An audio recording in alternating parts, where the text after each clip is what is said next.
Welcome to everyone. இந்த வீடியோல நம்ம என்ன பார்க்க போறோம்னா, 12th students one word question ஆன்சர எப்படி ஈஸியா பிராக்டிஸ் பண்ணி பார்க்கறது அப்படிங்கிறத தான் பார்க்க போறோம். இதுக்கு ஃபர்ஸ்ட்டு உங்களோட Google Play Storeக்கு போய்க்கோங்க. அதுல மாணவன் அப்ஸ்கில்ங்கிற ஆப்ப சர்ச் பண்ணி இன்ஸ்டால் பண்ணிக்கோங்க. இப்போ இந்த ஸ்க்ரீன்ல தெரியிற ஆப்ப தான் நீங்க இன்ஸ்டால் பண்ணணும்.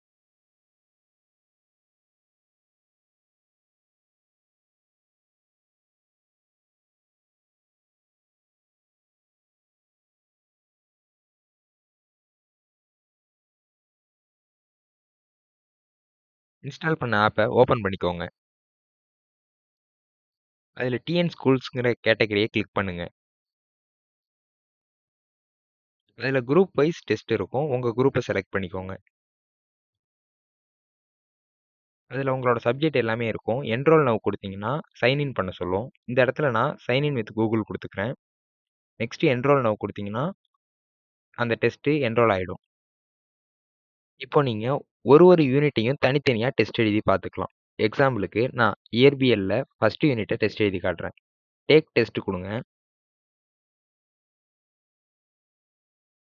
இந்த இன்ஸ்ட்ரக்ஷன நல்லா படிச்சுட்டு, ஸ்டார்ட் டெஸ்ட் குடுங்க.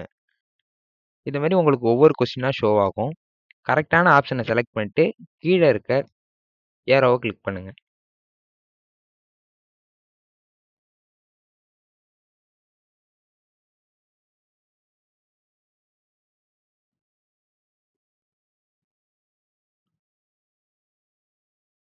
ஒன்ஸ் நீங்க அந்த பாடத்துல உள்ள எல்லா கொஸ்டினையுமே ஆன்சர் செலக்ட் பண்ணிட்டு நெக்ஸ்ட் குடுத்துட்டீங்கன்னா, லாஸ்ட் கொஸ்டின் முடிஞ்சதுக்கப்புறம் சப்மிட்ங்கிறத கேட்கும்.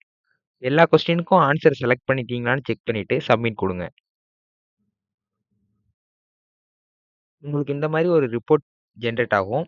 அதுல நீங்க எத்தன கொஸ்டின் கரெக்ட்டா எழுதியிருக்கீங்க, எத்தன கொஸ்டின் தப்பா எழுதியிருக்கீங்க, எத்தன கொஸ்டின ஸ்கிப் பண்ணியிருக்கீங்க, எவ்வளோ நேரத்துல இந்த டெஸ்ட்ட முடிச்சிருக்கீங்க, அப்படிங்கிற ரிப்போர்ட்ட நீங்க பார்த்துக்க முடியும். இந்த இடத்துல இருக்க வியூ சொல்யூஷன குடுத்தீங்கன்னா, நீங்க கரெக்ட்டா ஆன்சர் பண்ணியிருக்கீங்களா? இல்ல கரெக்ட்டான ஆன்சர் எதுங்கிறத நீங்க செக் பண்ணிக்க முடியும்.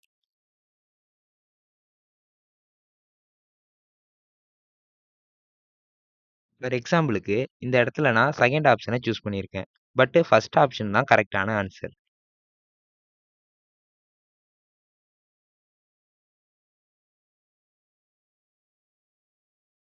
இப்போ இதே டெஸ்ட்ட நீங்க மறுபடியும் எழுதி பார்க்கறனாலும் பார்க்கலாம். இல்ல அடுத்த பாடத்த எழுதி பார்க்கறனாலும் பார்க்கலாம். அதே மாரி இன்ஸ்ட்ரக்ஷன ஃபாலோ பண்ணி அடுத்தடுத்த டெஸ்ட்ட நீங்க எழுதி பார்த்துக்கலாம்.